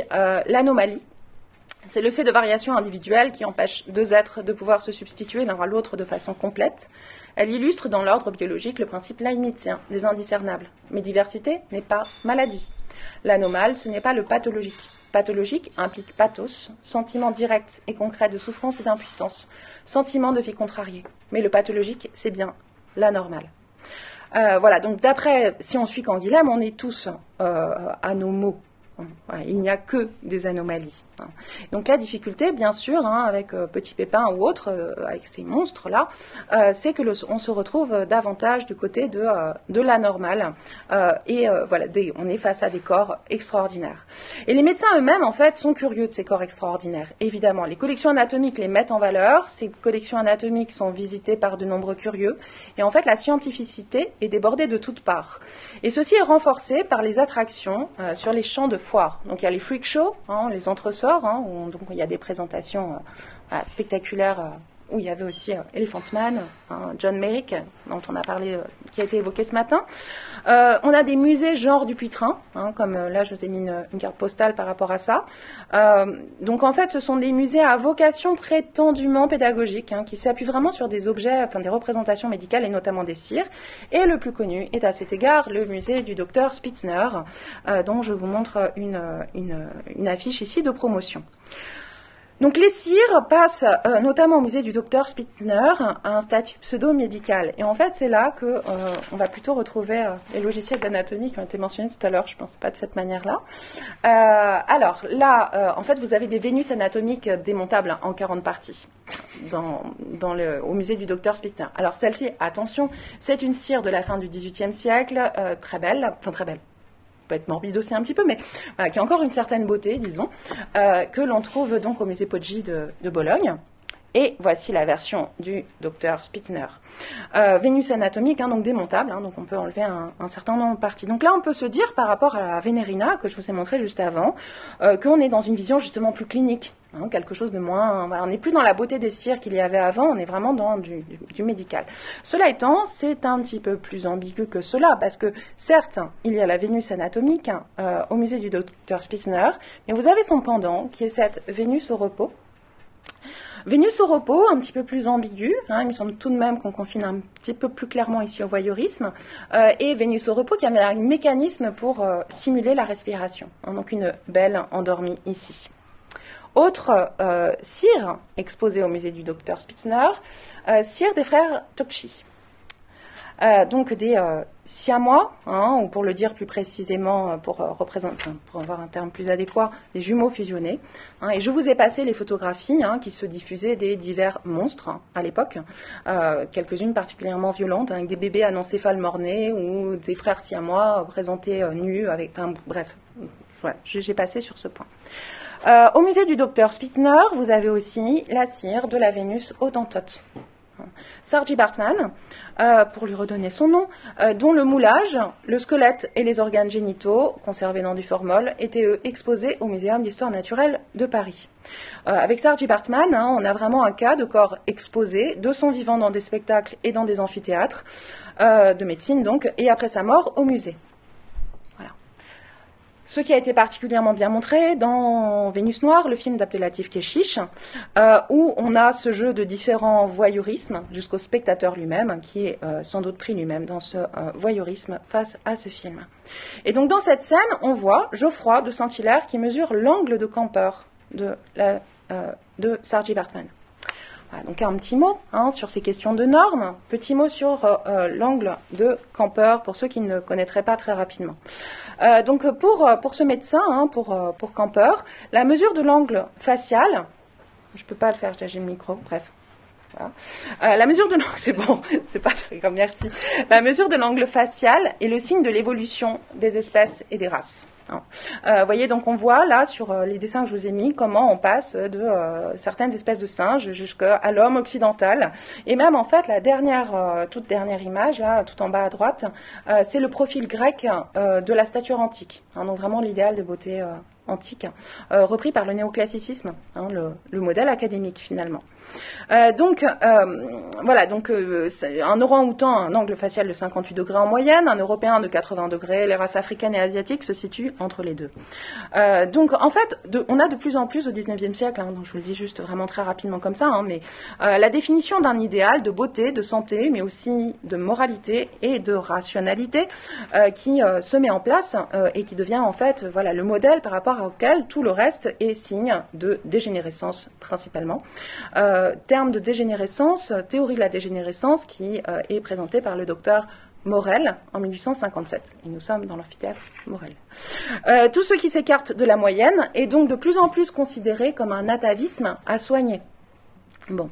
Donc comme on l'a déjà deviné avec Galton, on a un idéal de santé assez abstrait finalement, qui se confond avec un certain idéal politique et qui fonde sa prétention objective sur le calcul des moyennes. Les moyennes statistiques commencent dans les années 1820. Donc un exemple par rapport à ça, donc là c'est vraiment, on est dans l'outrance, mais c'est pas grave, je le présente tout de même. Max Nordau, médecin qui a écrit Dégénérescence, donc c'est à l'origine des théories de l'art dégénéré nazi. Max Nordau qui, sur Verlaine, sur ce portrait de Verlaine, écrit « En cet homme, nous trouvons réunis d'une façon étonnamment complète tous les stigmates physiques et intellectuels de la dégénérescence, et aucun écrivain, à ma connaissance, ne s'applique aussi exactement trait pour trait qu'à lui, à ses devoirs somatiques, à l'histoire de sa vie, à sa pensée, à son monde d'idées et à son langage particulier, les descriptions que les cliniciens font des dégénérés. On remarque au premier coup d'œil la forte asymétrie du crâne que Lombroso a signalée chez les dégénérés et la physionomie mongoloïde caractérisée par les pommettes saillantes, les yeux bridés et la barbe rare que le même savant regarde comme un stigmate de la dégénérescence. Voilà, donc insidieusement, le diagnostic s'impose là où le pathologique n'est pas immédiatement visible, ou du moins là où il est discutable, mais c'est le propre, comme dit en première partie de la communication, d'une certaine clinique qui prétend faire parler ce que tout le monde voit sans le voir. Voilà, donc je ne peux pas développer sur ce point parce que je voudrais quand même arriver à ma dernière sous-partie, mais ce qu'on voit apparaître là, en fait, ce sont des types. C'est des types qui commencent à apparaître, des types de l'anormal, de manière générale. Le type que l'on peut définir comme un nouveau langage corporel distinct du système iconologique traditionnel, fondé sur l'observation du costume, de la physionomie, de la silhouette des contemporains. Donc on se retrouve avec des types issus de l'observation et du savoir des sciences médicales et humaines. Parce qu'en fait, c'est là que ça devient un petit peu plus compliqué. Je vous ai parlé de Galton, mais Galton était un anthropologue, considéré comme le fondateur de l'eugénisme. Lombroso, le maître de Nordau, était un médecin, mais c'était un médecin criminologue. Voilà, donc là c'est une photographie prise, des photographies qui sont au musée d'anthropologie criminelle de Cesare Lombroso. Donc vous voyez, il s'agit des dessins. Les dessins, voilà, donc il y a une voleuse allemande, puis des assassins allemands. Voilà, donc un certain nombre de types qui sont développés ici, qui sont mis en avant. On aura des types de criminels en puissance, dont nombre d'artistes modernes, donc ça c'est des choses que j'ai pu analyser. Des physionomies révoltantes, usage des portraits des communards, aussi dans ce sens-là. Le type de l'inverti, de l'androgyne, de l'ouvrier puissant mais limité intellectuellement, de l'idiot, etc., etc. Ce que je veux suggérer ici, sans pouvoir développer, c'est qu'une symptomatologie se diffuse et que tout individu qui sort d'un idéal fixé sur une moyenne qui par définition n'existe pas de manière incarnée est susceptible d'être perçu comme anormal, voire comme dangereux. Alors, j'aurai pas le temps de développer sur ce point, mais en fait, c'est ce que nous montre Foucault dans son cours, Les anormaux.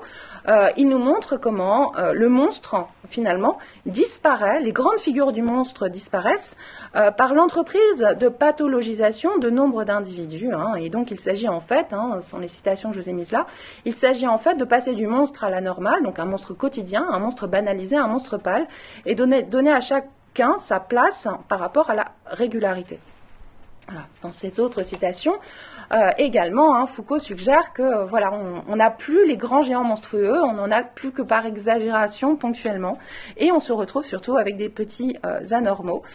Et comme il parle surtout de psychiatrie, il parle surtout de petits obsédés dans son texte. On est passé du grand criminel au petit obsédé. Voilà. Et donc pour en terminer, pour vous présenter ma dernière partie, Foucault dit qu'il reste quand même quelques formes exagérées, paroxystiques, quelques vrais monstres qui finalement sont d'autant plus visibles à travers tous les petits anormaux que nous sommes beaucoup à être. Et pour la dernière partie de ma communication, j'aimerais donc non vous présenter ces monstres, mais en fait proposer que quelques reprises artistiques sont l'occasion de redonner leur opacité au corps de l'imagerie médicale, jouant une fonction de contre-discours. Voilà, donc ma dernière sous-partie, quelques reprises artistiques assez rapidement. Tout d'abord un petit jeu avec l'angle de Camper que je vous ai présenté juste avant et par rapport aux théories évolutionnistes. Donc déjà des dessins de Granville, donc Granville, voilà, qui fait l'homme qui descend vers la brute, mais qui fait aussi un animal qui s'élève vers l'homme. Bon. Voilà, donc l'évolution n'est pas gagnée, comme le montre Granville en reprenant cette idée de toute cette imagerie de l'évolution et du faciès, de la physiognomonie. Voilà, il y a même une inversion puisque l'animal devient plus civilisé que l'humain. Et puis, exemple particulièrement important, très connu, Degas, avec sa petite danseuse de 14 ans.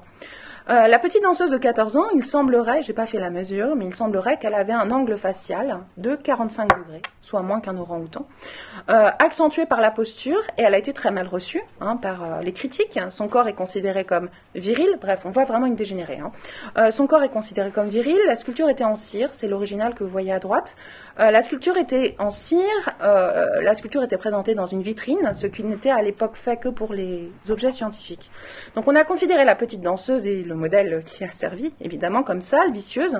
Et un critique écrit même « La chose, m'a-t-on assuré, doit être transportée plus tard au musée du Puître ». Fin de citation. D'une manière analogue, donc là c'est pour vous montrer comment voilà, il y a quelque chose d'un petit peu opaque, ambigu dans la critique artistique et puis aussi dans la manière dont certains artistes peuvent représenter, inventent en fait finalement de nouvelles manières de peindre. De la même manière, Olympia, vous savez, a été très mal reçu, bien sûr, a reçu comme critique, je lis, « Cette Vénus hottentote, au chat noir, exposée toute nue sur son lit comme un cadavre sur les dalles de la morgue, cette Olympia de la rue Mouffetard, morte de fièvre jaune, est déjà parvenue à un état de décomposition avancé. » Fin de citation. Voilà, donc c'est le réalisme de la représentation qui est ici visé, et vous comprenez, vous voyez là, dans cette citation, tout le vocabulaire de la pathologie, et on la compare à un cadavre anonyme à la morgue, et beaucoup de gens allaient à la morgue, c'était un spectacle aussi comme un autre, et on y trouvait aussi nombre de prostituées, c'est sans doute là qu'est la référence ici. Donc en fait c'est l'art moderne qui est considéré ici comme anormal, par sa touche et par ses sujets, quand le modèle académique est plutôt la Vénus de Cabanel. Or, ce corps académique idéal, mais lisse, sans chair, est en fait sans doute un fantasme. Selon Alain Corbin, il est, je cite, c'est toujours dans l'histoire du corps, c'est une manière d'abolir le corps sensible et le corps vivant. Le corps académique est une manière d'abolir le corps sensible et le corps vivant. Voilà, donc pour terminer, ce que je voudrais juste vous dire, c'est que voilà, il y a chez Degas finalement, il y a un certain nombre une certaine opacité. On a des images dont la lisibilité n'est pas assurée, même si il y a une inspiration à partir d'un certain matériau médical ou de sciences humaines ou de type comme ça qui ont été vite récupérés par la médecine. Donc la petite danseuse donc là on voit avec les physionomies de criminels, des physionomies de criminels. La petite danseuse de Degas également. Sa petite danseuse aussi, on ne peut pas forcément savoir quel est son sens, s'il s'agissait d'aller dans le même sens que les théories médicales de l'époque, ou s'il s'agissait au contraire de faire une œuvre sociale.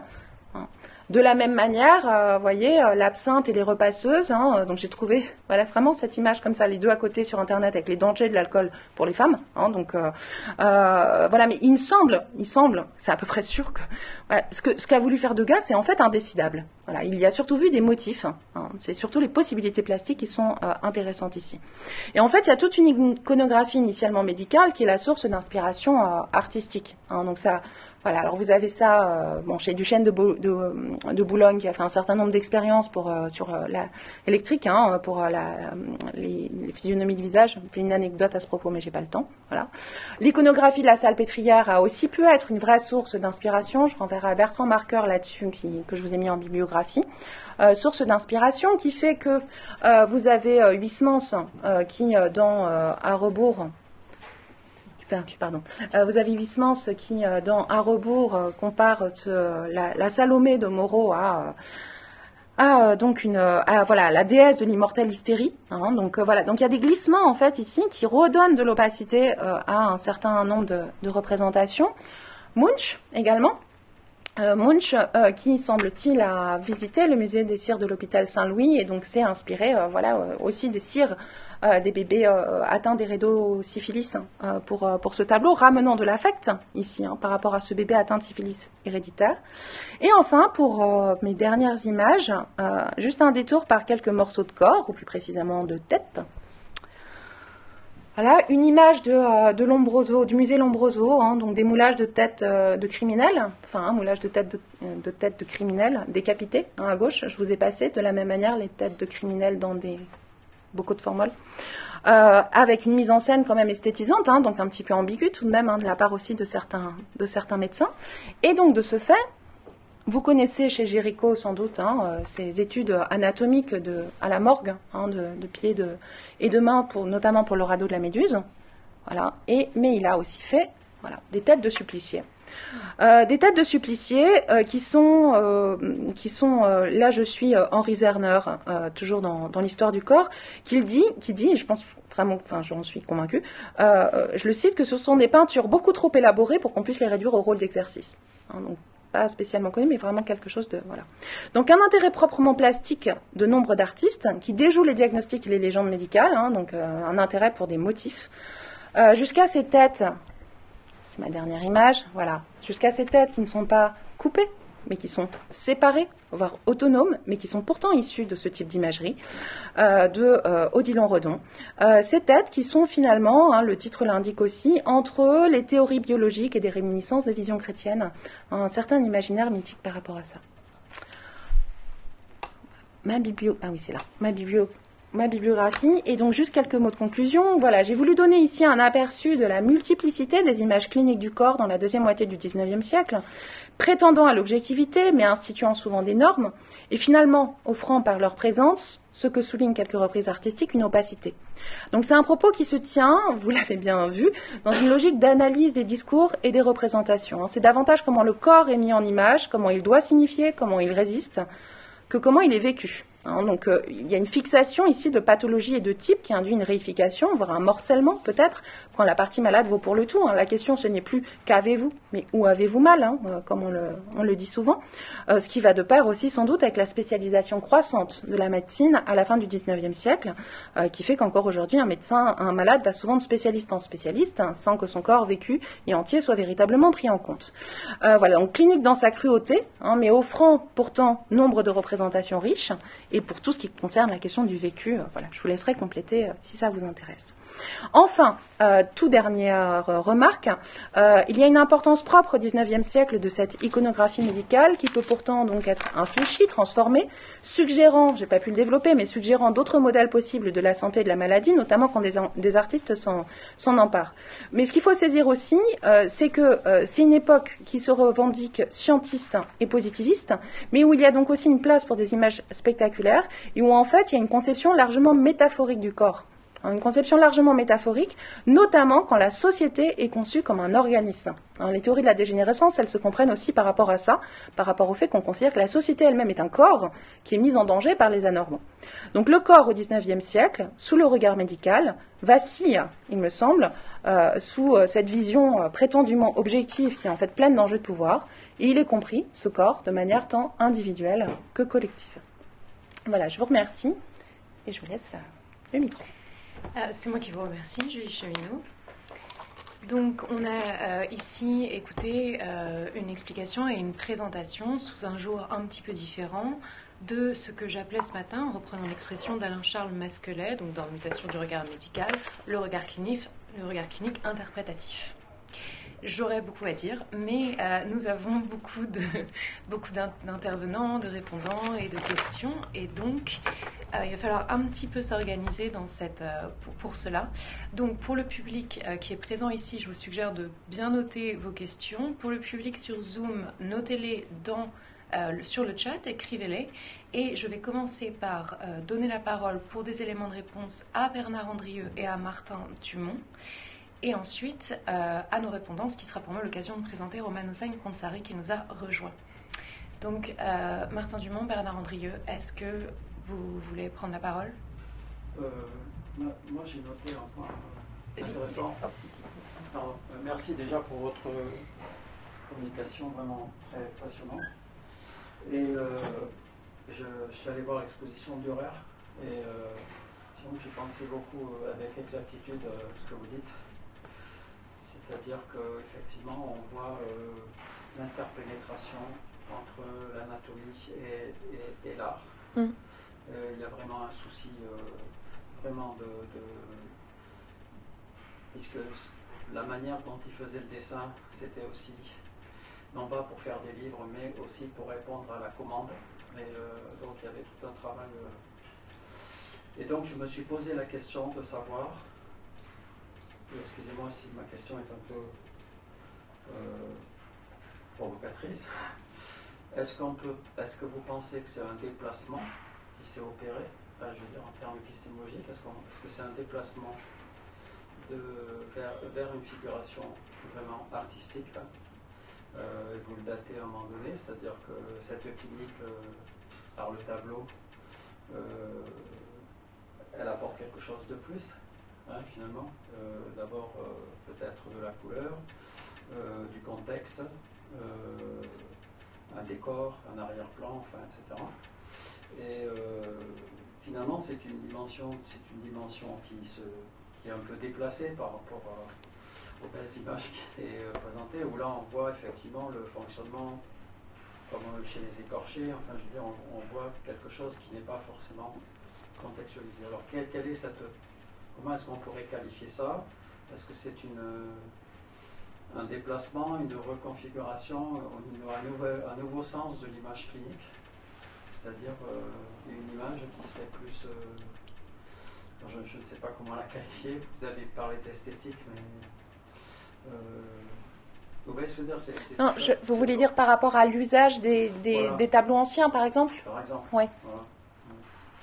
Et il me semble en fait qu'il y a vraiment une... Enfin, ils isolent un motif, ces médecins, quand ils sont rarement... Merci. Ils prennent rarement en compte en fait ce qui se joue. C'est-à-dire que c'est vraiment juste la figure du patient ou la surface de sa peau qui importe. Ils le prennent vraiment comme un... Enfin, même ils le prennent comme un témoignage. Enfin, il y a un médecin qui s'appelle Alexandre Brière de Boismont qui s'appuie sur Hamlet pour dire à ses collègues qu'ils ont tort. Mais c'est pas l'histoire qui l'importe pour lui, c'est vraiment l'idée qu'il y a une juste représentation de la pathologie ici. Donc c'est un déplacement du sens, vraiment un déplacement du sens, une restriction du sens à partir de ce qu'ils estiment être la vérité de la pathologie. Alors que là, bon, je vous l'ai pas mis, mais par exemple Charcot et Richet, donc Lou Rubens, mais ils disent que l'enfant possédé dans la transfiguration de Raphaël, c'est n'importe quoi. Ils disent c'est pas n'importe quoi, on n'a jamais vu un enfant pareil, voilà. Mais ils sont pas du tout en train de se dire c'est un possédé en fait. On va pas reprocher à Raphaël de ne pas représenter un hystérique puisque c'est un possédé. Vous voyez ? Donc c'est vraiment un glissement et un intérêt qui est centré sur une. Un possédé, c'est pas tout à fait un hystérique. Ouais. Oui, non, mais c'est ça. C'est exactement ça. Et eux, en fait, ils le tordent complètement du point de vue de ce qui eux les intéresse. Ouais, complètement. Ouais. Madame Bovary n'est qu'une neurasthénique, etc., etc. Enfin, oui, c'est vraiment cette réduction et qui, moi, je trouve quand même Alors oui, c'est au service de leurs propos, c'est au service de la science et de leur catégorie telles qu'ils les entendent, mais qui dévoilent quand même une sorte de sensibilité à des formes artistiques ou à des textes littéraires. C'est ça qui est étonnant, mais en déplaçant. C'est ce que j'avais montré dans le Proust justement sur le commun Proust, c'est justement l'utilisation métaphorique des symptômes. Oui. C'est-à-dire qu'il y a l'utilisation métaphorique des symptômes, qui fait que ça nourrit le déplacement. Alors, bien sûr, il y a un fondement scientifique. C'est ça. Excusez-moi.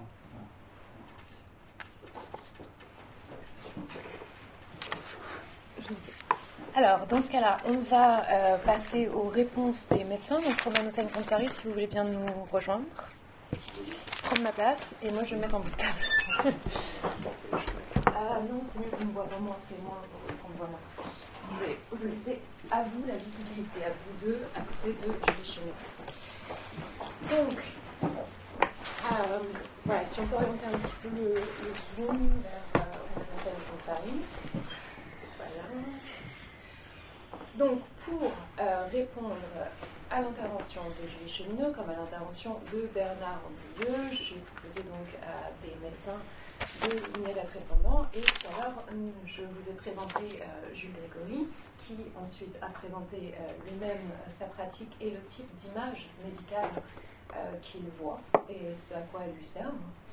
Et je vous présente maintenant donc Romain Hossein-Konsari, qui est professeur de chirurgie maxillofaciale et chirurgie plastique à l'hôpital Necker, enfants malades, donc Université Paris-Cité, qui est normalien et qui est titulaire d'une thèse de sciences du King's College London.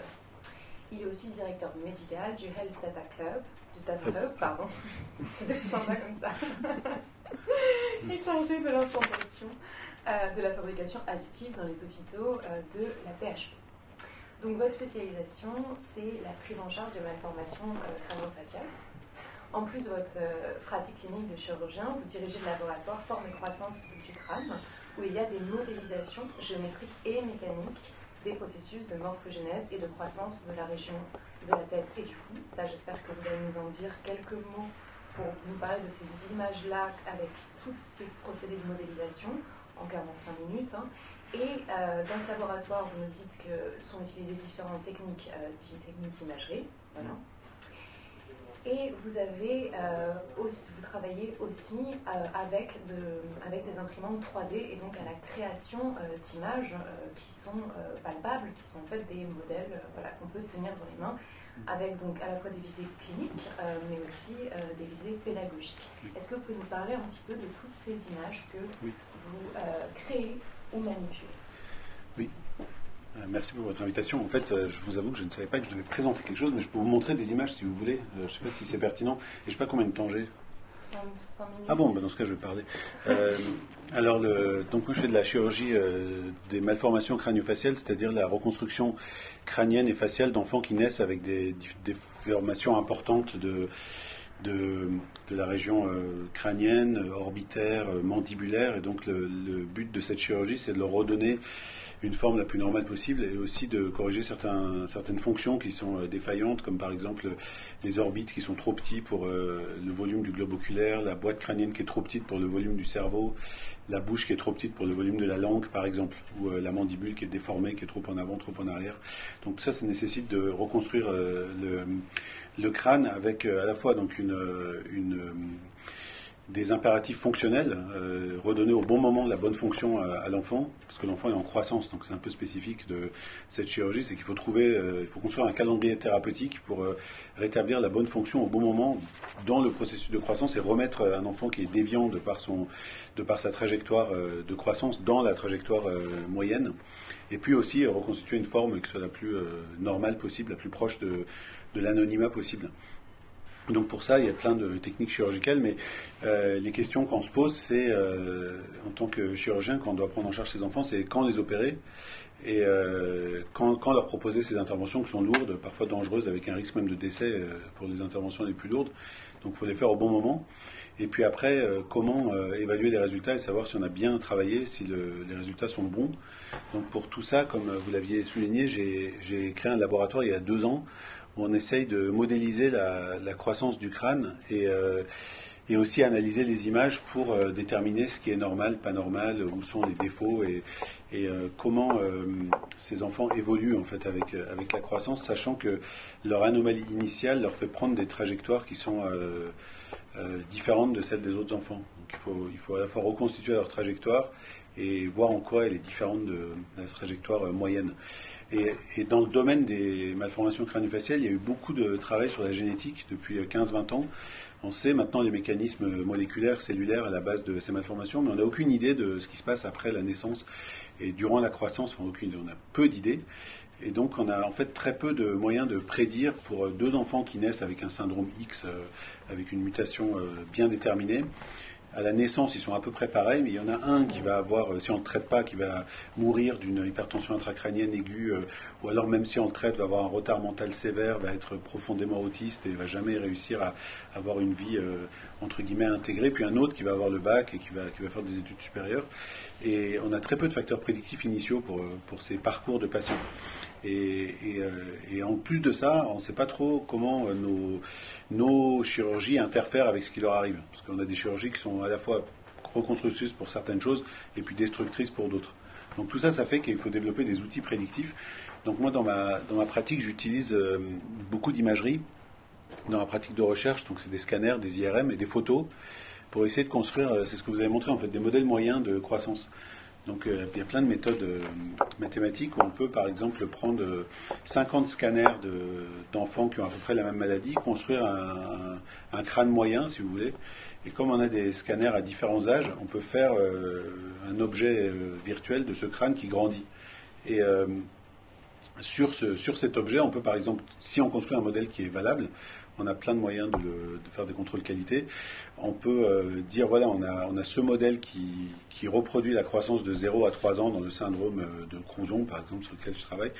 Et après, on prend les données d'un enfant bien déterminé à 3 mois, on le met dans le modèle, on fait grandir le modèle virtuellement, et puis on peut dire, voilà, il y a des bonnes chances pour que dans 6 mois, si on fait rien, il devienne comme ça. Donc ça permet de prédire certaines évolutions. Et plus on avance, plus on peut rajouter de choses dans le modèle, les tissus mous, par exemple le cerveau, après la peau, les muscles, tout ça, c'est un travail très étape par étape, et ça rejoint un terme un peu pompeux qu'on appelle le jumeau numérique.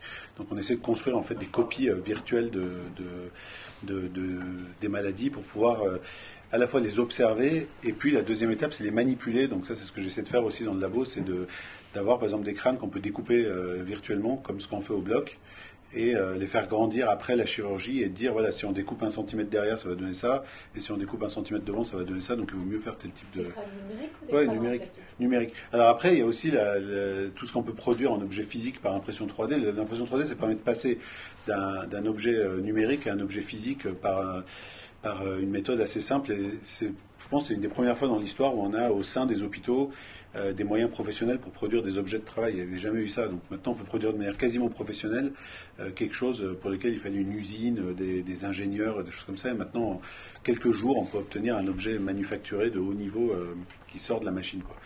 Et alors ça, c'est plus pour la démonstration et pour les échanges avec les patients et les étudiants, les objets qu'on produit par impression 3D. On peut extraire quasiment toutes les informations de l'objet in silico. Par rapport au terme qui nous intéresse en philosophie, l'impression 3D, c'est littéralement faire d'une image une chose. Oui. Ce qui est extraordinaire par rapport au fait qu'on pense souvent l'image par opposition à la chose. Et on peut non seulement faire une chose qui est observable, mais on peut faire un outil aussi, ce qui est nouveau. Maintenant, ce n'est pas encore le cas, mais dans quelques années, on pourra à l'intérieur des hôpitaux produire des instruments, par exemple à la demande et sur mesure pour des patients. On aura besoin d'une nouvelle pince, on pourra aller la dessiner, et puis 3 jours après, elle sortira de la machine en titane ou en acier prête à être utilisée. Et ça n'a jamais existé, en fait. Ça coupe toutes les chaînes de production, et puis d'un point de vue économique aussi, ça change tout, quoi. Tous les intermédiaires disparaissent. Et donc ça, c'est une partie de... Si j'ai encore 2 minutes, je peux vous parler de...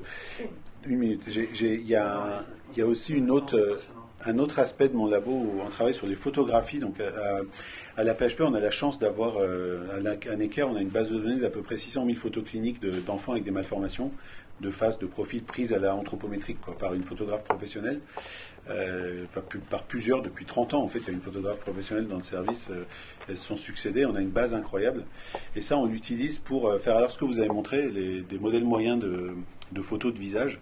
Ça nous sert à l'enseignement, parce que comme on ne peut pas montrer beaucoup d'enfants identifiables, on a fait des visages moyens d'enfants qui n'existent pas, mais qui ont toutes les caractéristiques de certaines pathologies.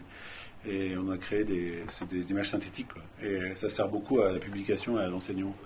Et sinon, on s'en sert aussi pour localiser pour caractériser des traits faciaux qui ne sont pas vraiment des malformations, mais qui sont spécifiques de certaines maladies. On sait qu'il y a si on prend par exemple le syndrome d'alcoolisme fœtal, qui est quelque chose qui est lié à la consommation d'alcool dans les premières semaines de grossesse. Ça donne beaucoup de problèmes neurologiques et tout ça, mais ça donne aussi un faciès. Et ces enfants, ils ne sont pas anormaux, ils ne sont pas déformés, mais ils ont des têtes, ils sont tous à peu près dans la même portion de la variabilité interindividuelle. Et ça, avec des méthodes de machine learning, on peut caractériser leur faciès, et après on peut utiliser ces algorithmes qui caractérisent pour faire du diagnostic sur une nouvelle photo. Donc on utilise les anciennes photos pour entraîner un algorithme avec un mélange d'apprentissage profond et d'apprentissage machine. Et après, on a des algorithmes qui ont une compétence d'identification et on peut les utiliser sur une nouvelle photo. Et donc là, on travaille sur du 2D et on est en train de passer petit à petit à la photo 3D, qui est l'étape d'après. C'est des photographies de surface en fait du visage. Donc ça donne plus d'informations. Et malheureusement, les photographes cliniques sont en train d'être supprimés petit à petit par l'administration. Donc on est en train de perdre cette spécificité, mais on lutte pour. Il en reste 2 à la PHP. Donc on essaie de lutter pour continuer à alimenter la collection de photos. Mais l'administration est complètement imperméable à l'intérêt de cette approche, donc ils sont en train de supprimer les postes. C'est dommage, on va perdre plusieurs siècles de tradition d'amasser des images cliniques, quoi. Mais en tout cas, dans le labo, on fait des modèles de croissance in silico sur des radios, et puis un travail sur les photographies. Et juste un dernier point, les images, les objets imprimés en 3D peuvent quand même avoir un intérêt pour redonner des informations. Par exemple, là, on travaille spécifiquement sur les bébés secoués. Bon, c'est un sujet vraiment un peu sordide, mais on a très peu, évidemment, d'informations expérimentales sur les bébés. Parce qu'on peut difficilement faire ça a existé, mais il y a eu des corps d'enfants donnés, mais ça paraît vraiment très compliqué d'imaginer un dispositif de secouage d'un corps de bébé. Enfin, c'est horrible, quoi. Donc ça a été fait sur certains animaux, et pour avoir des informations sur ce que donne le secouage d'un corps de bébé, et pour simuler et reproduire les lésions, on est en train de faire des modèles le plus réalistes possible, imprimés en 3D, dans lesquels on a mis la charnière cervico crânio-rachidienne, le cerveau et tout ça. On secoue ces modèles et on essaye de mieux comprendre ce qui se passe au niveau des lésions du bébé secoué. Voilà. Alors, je reprends le micro rapidement. Et donc l'idée, c'est que donc pour Conceré qu'on vient d'entendre, et Jules Grégory, que vous répondiez ou que vous apportiez des vignettes cliniques ou que vous posiez des questions à Julie Cheminot, et ensuite, après l'intervention de Bernard Andrieux. Et ensuite, on passera aux questions du public. Merci beaucoup. Ce qui m'a marqué dans l'approche, c'est si on met de côté le sens, l'approche, en tout cas sur une imagerie morphologique qui est la nôtre, est exactement la même. On fait des séances de présentation de cas, on corrèle des images, puisqu'il n'y a pas une image, il y a des images, l'image du radiologue, l'image de l'anatomopathologiste, l'image du médecin nucléaire, pour mieux comprendre les maladies et pour affiner ces maladies. Alors, moi, mon domaine qui est plutôt le cancer, le sens, il est simple. On essaie d'avoir des signatures qui nous guident le traitement pour améliorer la survie. Mais l'approche est exactement la même. Vous avez parlé des chiffres, des moyennes. Aujourd'hui, on est passé de l'approche de cas à la médecine basée par les preuves, où les statistiques sont le tout. Et finalement, toutes nos questions, c'est est-ce que l'échantillonnage nous permet de mesurer un effet qui est le plus représentatif possible de la réalité. Donc l'approche, elle est la même, et ça m'a beaucoup marqué. C'est-à-dire, je me suis retrouvé dans tout votre exposé, en dehors du sens. Voilà. Un dernier élément, vous avez parlé des monstres.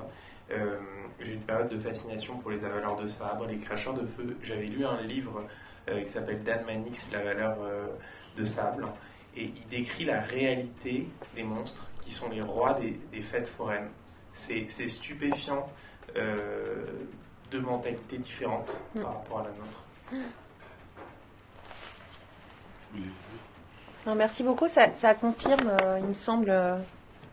Enfin, moi, je connais pas du tout. Pour le coup, je connais très loin tout ce qui est au-delà de disons, la fin du 19e siècle. Mais c'est à ça qui me semblait quand même, c'est que c'est vraiment quand même la naissance de la médecine moderne. C'est-à-dire que la démarche, etc., ça, même si on se dit, ce que je suggérais rapidement, même si on dit l'anatomoclinique, c'est une rupture, l'imagerie médicale, c'est une rupture, mais en fait, pas tant que ça. Parce qu'on reste quand même en rapport avec, déjà au niveau des méthodes, au niveau de l'approche des corps, au niveau de... Il me semble vraiment qu'effectivement, il y a une sorte de... Enfin, c'est ce qui est mis en place à ce moment-là.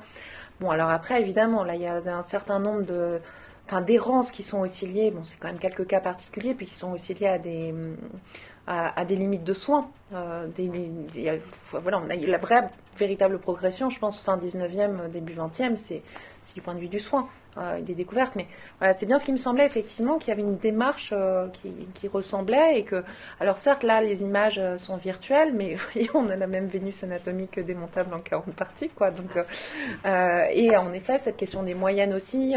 Moi, ce que je me demandais, quand vous évoquiez tout à l'heure, là, pour le modèle type, c'est pas une superposition, c'est une moyenne. C'est un peu les deux. C'est les traits les plus signifiants qu'on... C'est des méthodes mathématiques qui permettent d'extraire les principales caractéristiques morphologiques d'un ensemble d'individus et de construire un nouvel individu qui combine une sorte de combinaison linéaire des principales caractéristiques. Les traits les plus fréquents et qui sont les plus révélateurs. Ouais. Parce que moi, les portraits composites, j'y vois rien, en fait. Enfin, vraiment, c'est ça. Je trouve qu'il y a une telle... On arrive à un flou qui est pas non plus typique. Je sais que c'est l'intention, que ce soit un faciès typique, mais je trouve qu'on... Pour construire les modèles moyens, il y a vraiment deux grandes approches. Soit les approches d'apprentissage machine, où on combine des caractéristiques par des combinaisons linéaires de caractéristiques. La méthode statistique, c'est l'analyse par composante principale, ça s'appelle. Donc en gros, on décompose... on a 50 individus qui ont telle malformation, et puis on décompose on trouve leurs principales caractéristiques, et chacune a une pondération, et on utilise ces pondérations pour construire un nouvel individu. Soit on peut faire complètement à l'aveugle par l'intelligence artificielle, par du deep learning, et ça c'est ce qu'a fait Nvidia. Je ne sais pas si vous connaissez ce site où on peut cliquer, à chaque fois qu'on relance le site, ça fait un nouveau visage. Et qui n'existe pas en fait, ces individus qui n'existent pas. Et ça on peut aussi le faire pour les maladies. Si on entraîne un algorithme avec 300 visages d'enfants avec, je sais pas, une fantabiopalatine, il va recréer un enfant, mais on ne saura pas trop comment il a fait là. On n'aura pas la décomposition des caractéristiques. Et les visages moyens que vous avez vus, je pense que vous avez montré, c'était une superposition, je pense. Oui, là c'était des superpositions, ouais. Est-ce que vous avez des questions ou des commentaires, Romano Santansari, sur ce qu'a dit Julie Cheminot, ou est-ce qu'on passe... J'ai deux petits commentaires. Le premier, c'est que vous avez montré les images de l'angle facial. Alors ça, c'est quelque chose qui résonne beaucoup avec la maxillofaciale, parce qu'en fait, on normalise les visages et on a ce qu'on appelle la céphalométrie. On continue à faire... la céphalométrie, ça s'apparente beaucoup aux mesures d'angle. Donc on prend des radiographies de profil qui sont des téléradiographies, c'est-à-dire sans grandissement, sur lesquelles on peut faire des mesures, et on dessine des traits, des angles, etc. Et puis on a des critères d'harmonie. Et donc, quand on opère les visages, on les superpose à ce qu'on estime être un visage harmonieux.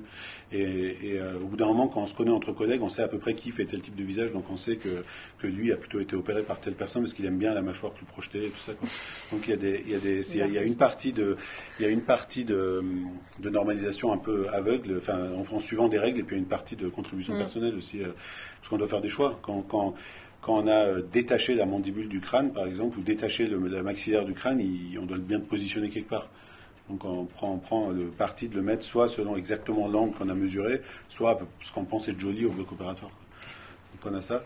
Et l'autre chose que je vais vous demander, c'est donc il y a quand même pas mal. Moi, je suis pas du tout historien, mais j'ai lu pas mal de textes avec cette opposition entre les médecins théoriques et les médecins cliniques plus anciens que le 19e siècle.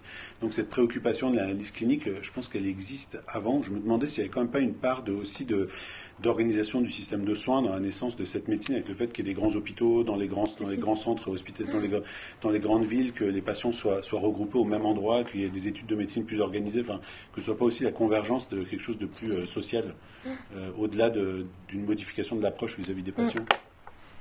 Oui, non, tout à fait. C'est ce que présente... en fait, Foucault, dans Naissance de la clinique, commence par les réformes institutionnelles réforme des études de santé, voilà, manière dont c'est organisé par l'État. Donc c'est vraiment voilà, conjoint, il y a ça. Mais oui, donc c'est à la fois, et évidemment, la clinique, dans ce sens-là, existe depuis longtemps. Ce que je voulais dire là pour défendre Foucault aussi en un sens par rapport à ça, parce que je ne comprends pas à chaque fois que je lis... Enfin, je sais que je ne vais pas le citer, mais j'avais lu quelque chose qui disait mais Foucault dit n'importe quoi, la clinique ça n'est pas à ce moment-là, il y avait déjà des gens qui observaient avant, etc. Mais 3 pages après, il parlait de révolution clinique pour le début du 19e siècle. Donc j'étais à un moment, il faudrait savoir. Donc effectivement, il y a toujours eu de l'observation, évidemment, des phases plus obscures, des phases qui l'étaient moins. Foucault dit lui-même qu'en regardant, enfin lui il travaille sur les archives, hein, donc les textes des médecins de cette époque, qu'il y a cette idée d'un retour même à la médecine antique. Vous voyez, donc il y a vraiment cette idée que l'observation a toujours été là.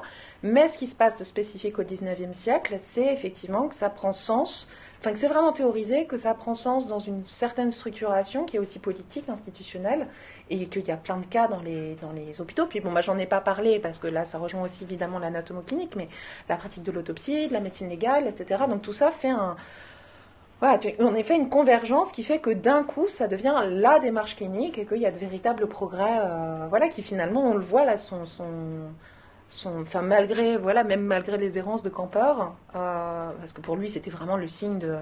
Enfin, on voyait avec l'angle facial l'évolution. Enfin, c'est un modèle d'évolutionniste. Hein, c'est pas par rapport à la norme, c'est par rapport, enfin, pour lui, hein, c'est par rapport au progrès. Donc, du coup, question de dégénérescence, de races, qui ont été greffées par-dessus pour ça. Mais finalement, il y a quand même plein de choses à ce moment-là qui sont mises en place et qui se poursuivent maintenant, quoi. Donc, ouais. Est-ce qu'on a des questions de la salle? Ouais, tu as une question de Martin Dumy. Pardon, moi j'ai connaissé l'escalier. Du coup, je vais vous demander si. Enfin, j'étais très intéressé en particulier par les images que vous avez montrées à la fin qui pervertissent l'imagerie scientifique médicale en train de s'instaurer. Et je me suis juste demandé s'il y avait des médecins qui avaient fait ça, ou est-ce que c'est plutôt des non-médecins. Et aussi, du coup, je me demandais quel était le rapport de cette histoire-là du XIXe siècle avec l'apparition de la photographie, comme quelque chose qui vient peut-être, c'est un peu schématique sans doute, remplacer, ça y est, on a un outil pour l'objectivité, donc du coup la peinture peut être libérée pour faire autre chose que simplement représenter de manière identique les symptômes et se faire une base scientifique. Et du coup, peut-être que la peinture peut devenir un exercice plus libre, plus comique, etc. Enfin, est-ce que ça fonctionne comme ça, éventuellement, ou pas du tout?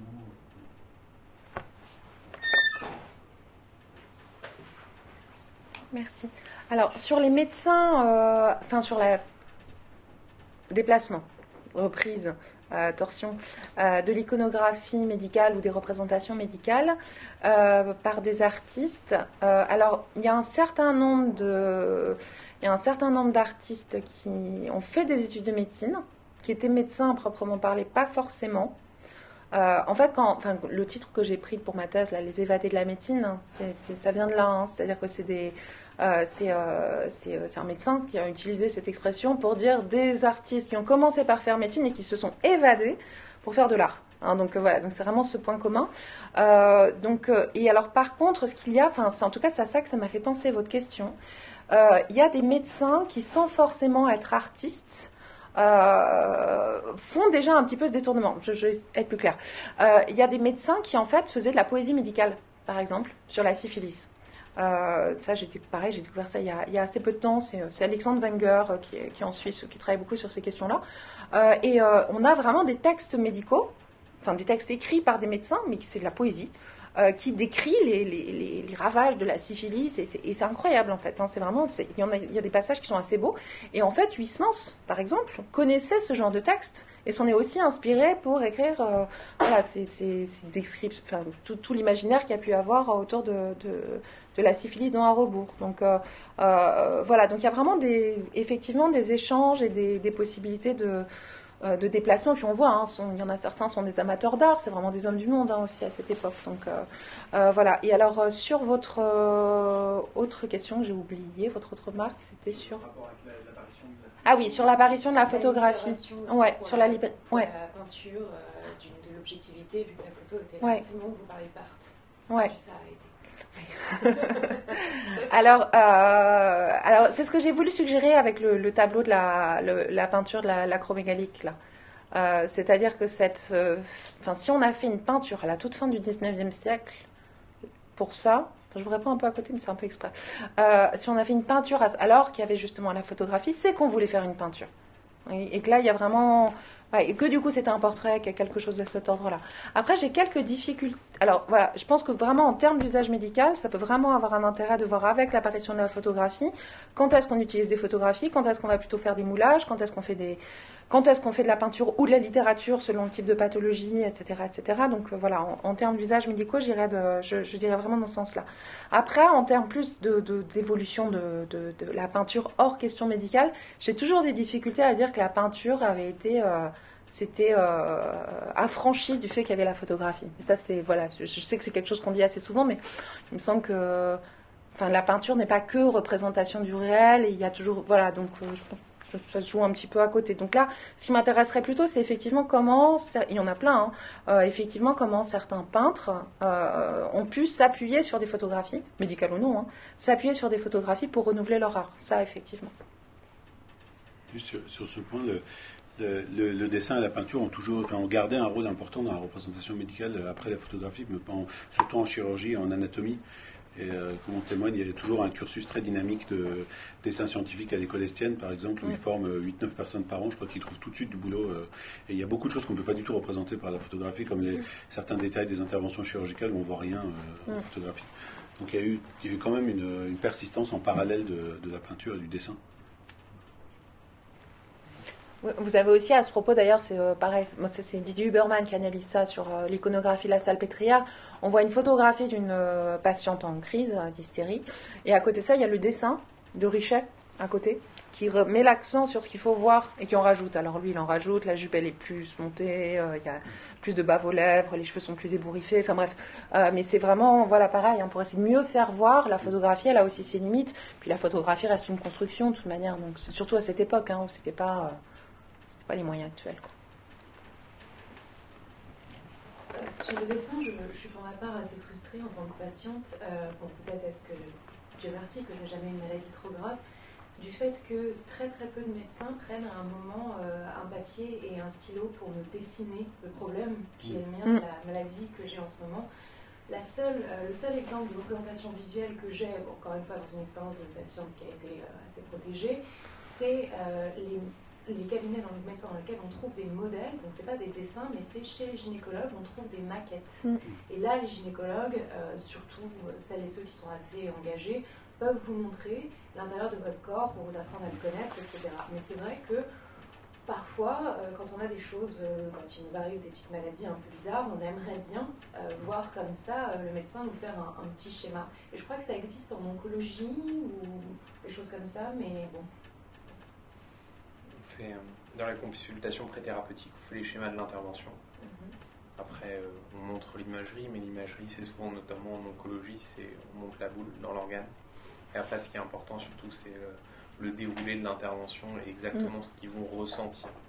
C'est surtout ça, je pense. Oui, alors pour certains types d'interventions maxillofaciales, on fait systématiquement un dessin devant les parents quand on leur explique avec un enfant. Pour des raisons très pratiques, ça se fait moins parce que notre système de dossier informatisé ne nous permet pas de scanner et de stocker les dessins dans le dossier médical de l'enfant. Donc on a fait une démarche auprès de l'assistance publique pour avoir un système soit de tablette graphique, soit de scan de dessins pour les intégrer dans le dossier clinique du patient, et ça a été refusé en disant que c'était inutile. Donc malheureusement, on le fait quand même à la main, mais ça part à la poubelle, donc ça reste plus dans le dossier du patient, ce qui est dommage. Par contre, pour toutes les interventions chirurgicales dans le service où je travaille, on fait un dessin post-opératoire, et c'est pour transmettre l'information entre l'équipe soignante du bloc opératoire et l'équipe soignante de salle. Donc on fait un dessin, c'est vraiment très schématique, où on met des flèches là où il y a des pansements, des flèches là où il y a des points de suture, pour que les infirmières qui reçoivent le patient dans le service sachent ce qu'il y a sous les pansements, sachent quel point il faut enlever en premier, des choses comme ça. Donc on a 3-4 types de dessins standardisés qu'on transmet, et puis on a de plus en plus de modèles imprimés en 3D maintenant en consultation, qu'on utilise beaucoup pour l'éducation thérapeutique des patients et des familles. Donc on a des modèles plus ou moins réalistes, Là, il y a le problème de la vallée de l'étrange, là. Vous savez, quand ça commence à être trop ressemblant, ça devient horrible. Donc il faut qu'on fasse des modèles qui soient un peu schématiques, mais quand même bien explicatifs, mais pas trop ressemblants pour que ce soit pas trop effrayant.